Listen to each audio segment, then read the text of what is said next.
the toughest part and the best part of a comeback is that God isn't going to do what you want God to do. And he's doing that because he loves us.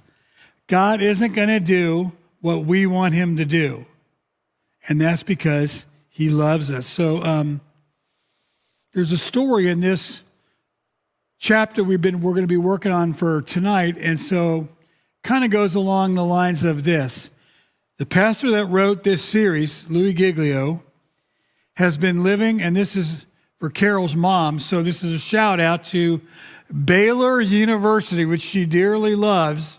Baylor University is in Texas, and so he was working on a graduate degree and doing work there at Baylor. And so somewhere along the way, his dad has a heart attack, but his parents are living in Atlanta. And so he goes back and forth with his dad and all that, and his dad, kind of very difficult circumstances. They had to basically take part of his brain out of his skull to give him the ability to the swelling to go down, and then they put it back in. No one really thought he would survive that, of course, but he did. His dad did. And so Louis stayed at Baylor and was doing a lot of cool stuff there. They really started the Passion City stuff there. Maybe you've heard about it, maybe you haven't, but at that point they were already working with and talking to several thousand students along the way. And so he then makes his decision that his dad's having some additional challenges and stuff. So he makes a decision, tough as it was, that he's going to leave Baylor, leave that area, and move back to Atlanta to help out with his dad. And so gets all that going, gets the ministry turned around and going on in Atlanta, gets all that sort of squared away. And while he is on an airplane on the way to Atlanta, his dad dies. You're like, God certainly wasn't giving him what he wanted, right? God certainly wasn't giving him what he thought was right. And God certainly that day wasn't doing what Louis and his wife wanted him to do. It's harder to go, well, that's because he loves us. But see, when you cry out to God, when you decide you're done, when you decide you don't know where else to turn, when maybe you're holding God responsible for what's going on in your life, and maybe that's true tonight, when you cry out to God, I would say get ready for a loving opposite. We've all, or a lot of us have had experiences like that where you start talking to God about what you want and what you need, and God's like, well, I'm going to love you, and I'm going to take care of you, and I'm going to make sure that you have security around you. But the thing is, I'm not going to give you, this is the hard part, I'm not going to give you what you want, because what you want isn't honestly what's healthy for you. In a lot of cases, I think for all of us, we want what we want right now because our culture is built like that. It's been built like that for 25 years or longer, and we don't like it when it's not that way. We're not happy with it when it's not that way. I know somebody that was, he was trying to buy this top-of-the-line Lexus SUV over Christmas and trying to get it done before December 31st for some kind of he owns his own company, some kind of a tax deal. And so tried, and this guy spent over $100,000 on this car, and then it did about $40,000 of add-ons. And you're like, well, you really wanted that car, didn't you? But I mean, what would have happened to him, do you think, if there would have been no Lexus cars available like that anywhere in the world and he would not have gotten what he wanted? Well, I mean, might have been better. But in a lot of situations, like what happened to Louis and his wife sitting on a plane, it's going to cause confusion. It's going to cause questions. It's going to cause feelings of being shaken. You're going to wonder why God is doing what in the world he's doing. It's like somewhere, well, when I got back into the full-time ministry, I was living and working in business in Charlotte. And so I moved to Hilton Head. So I was in Hilton Head 2 days, and I was at this grocery store that we have now here, Publix, which Publix owns the freaking grocery market in Hilton Head and South Carolina in general, and Florida, and in a lot of ways Georgia. But so I'm sitting there in line, and this guy in front of me is holding a Bible, and he's holding another book. And so I go, "Oh man, that looks like a cool book." And the guy goes, "Oh, you mean the Bible?" And I'm like, "No, that other book you have." I'm like, "It's Experiencing God," is what it says. He goes, "You've never read that book?" And I go, "No, I've never read that book." He goes, "How long have you been pastoring?" I go, "Pretty long time." He goes, "Yeah, he goes, "You need to read that book." And he hands it to me, fully annotated copy of this book. Like there's just notes all over the place, on the side, in the margins, everywhere. That's the book he gives me, all of his notes. So I'm thinking, this is like one more stupid book some well-to-do Christian's trying to give me that I really don't want. They probably go to some Baptist church here on the island. And I'm like, hand me this book. So then I start reading the book my second or third week there. And I'm like reading it, and becoming more and more blown away the whole time going, oh, I get the hint, God, this is about to happen to me.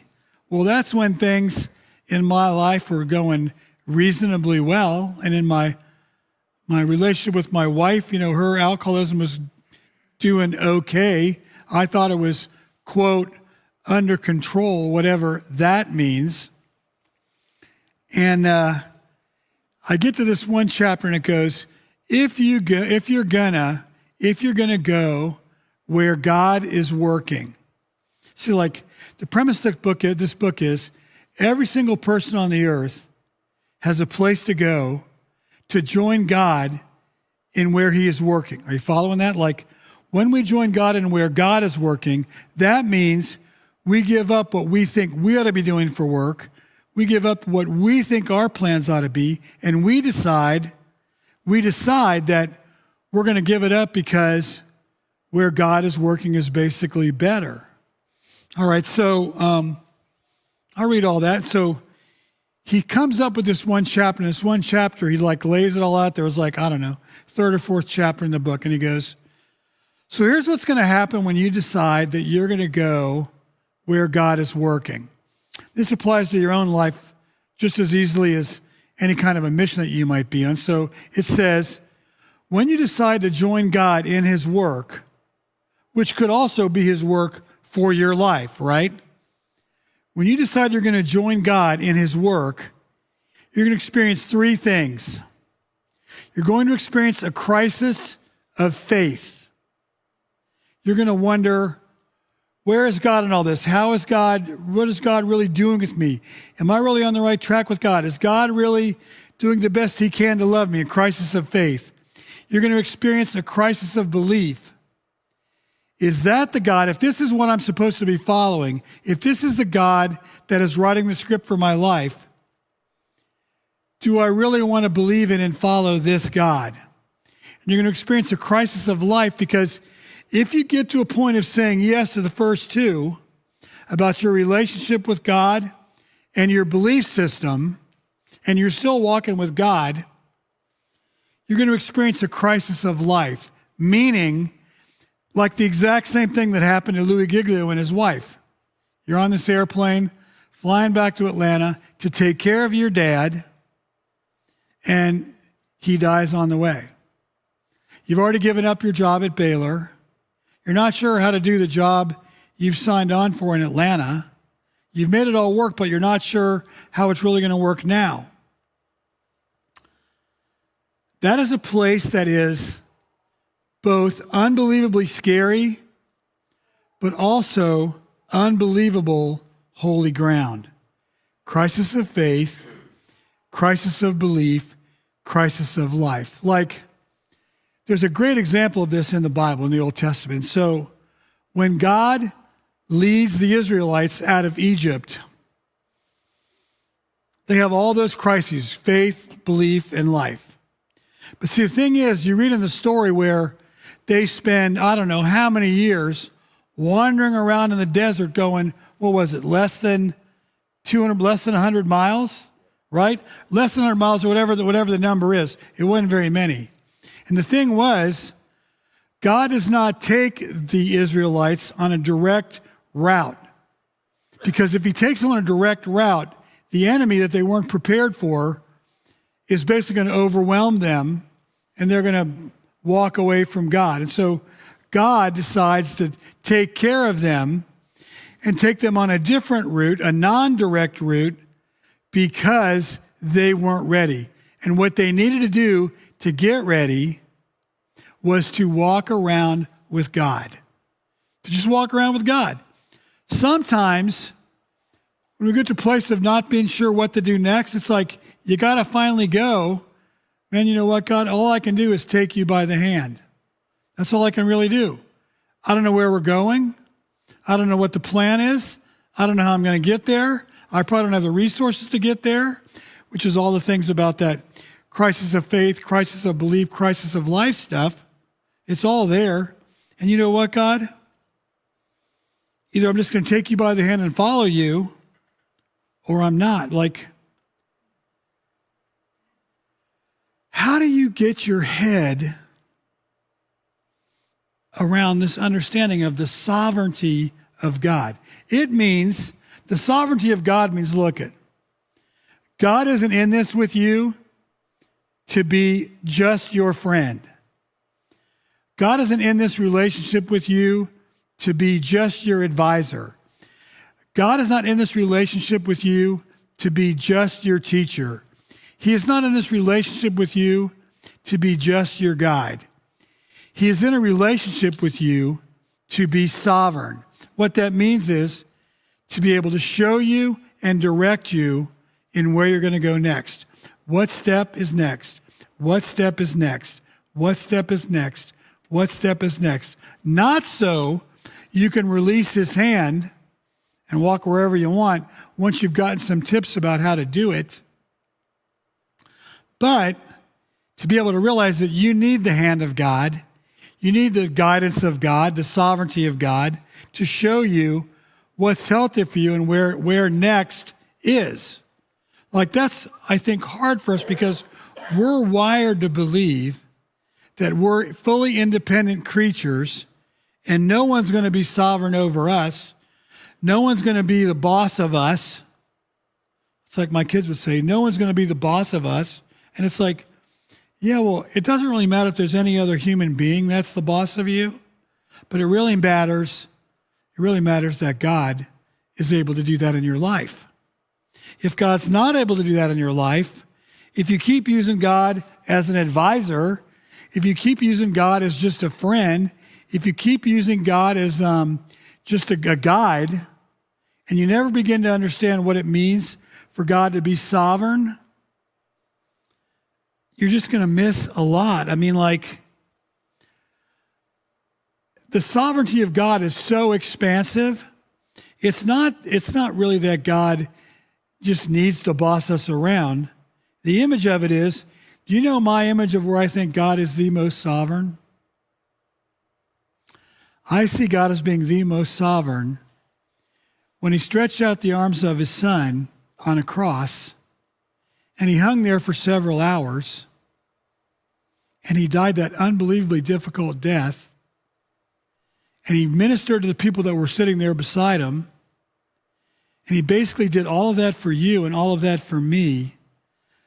The sovereignty of God for me really is the love of God, which really is the heart and the life of Jesus. Like when I think about the sovereignty of God, that is what I think of. I think of pay attention to the heart of Jesus, pay attention to the life of Jesus, pay attention to the love of Jesus, pay attention to the offering of Jesus. What is the offering of Jesus?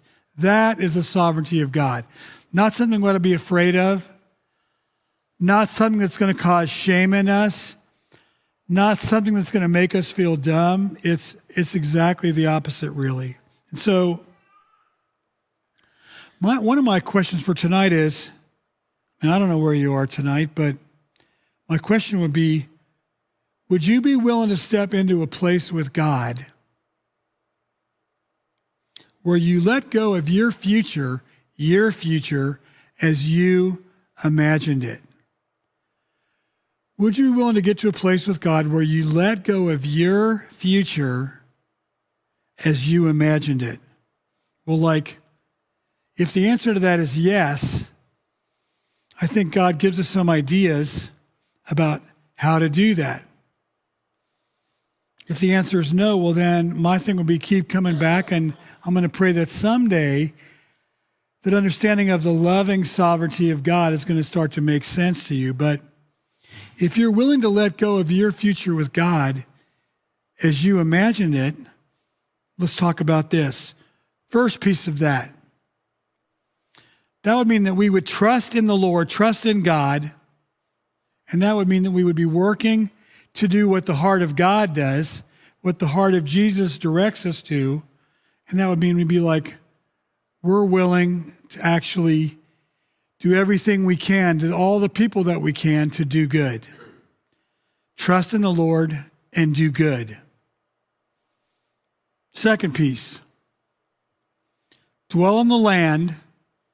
The land is like your life. The land is like what God gave you. The land is like maybe the life you don't want him in. The land is like the people that are in your life, the people that you're in relationship with. Maybe some of the people that you don't want to be in relationship with. Like, dwell in the Lord and befriend faithfulness. Dwell in the Lord and befriend faithfulness. What is God asking you to do with this particular person? What is God asking you to do with this particular piece of your life? If it involves becoming a friend of faithfulness. The land is like your life, right? The land is like the expanse of your life. So 3 would be, delight yourself in the Lord. I love this part. Delight yourself in the Lord, and he will give you the desires of your heart. Like, I got to say, I thought that I knew the desires of my heart when I was going through everything that was happening to me. And I thought they surrounded almost exactly the opposite of what God finally gave me and what I finally accepted. Like, what I thought I wanted was nowhere close to what God gave me. What God gave me was 10 times better. What God gave me was 10 times more loving. What God gave me was 10 times healthier than what I could have ever imagined for myself. Delight in the Lord, and he will give you the desires of your heart. Well, see, my desires had to change, and the desires of my heart really had to become the desires of God's heart in order for me to be completely free. That's the way that worked for me. Delight yourself in the Lord, and he will give you the desires of your heart. Then the last piece he talks about, is commit your way, commit the way you're functioning, commit your thoughts, commit everything about you to the Lord. Trust in him, trust in God, and he will act. Trust in God and he will act. That's how you end up on an airplane going to Atlanta when your dad dies pretty much on the way, and you're asking God all those questions about, why did you bring me here, God? What are we doing here? And God's going to take you back to these things. Trust in me and do good. Dwell in the land that I'm giving you, the life I'm giving you, and befriend faithfulness. Delight yourself in me, and I will give you the desires of your heart. Commit your way to me, trust in me, and I will act. It's like there's a scripture, Psalm 126, and I'm actually thinking of using this. I'm thinking of using this for my daughter's wedding, which is coming up in a month. And this is what this says. Psalm 126 says, and I think it applies to so many of us. When the Lord brought back his exiles to Jerusalem, it was like a dream. We were filled with laughter, and we sang with joy. And the other nations said, what amazing things the Lord has done for them. Yes, the Lord has done amazing things for us. What joy. Restore our fortunes, Lord, as streams renew the desert. Those who plant in tears will harvest with shouts of joy. They weep as they go to plant their seed, but they sing as they return with the harvest. Whew. In Jesus' sweet name, amen.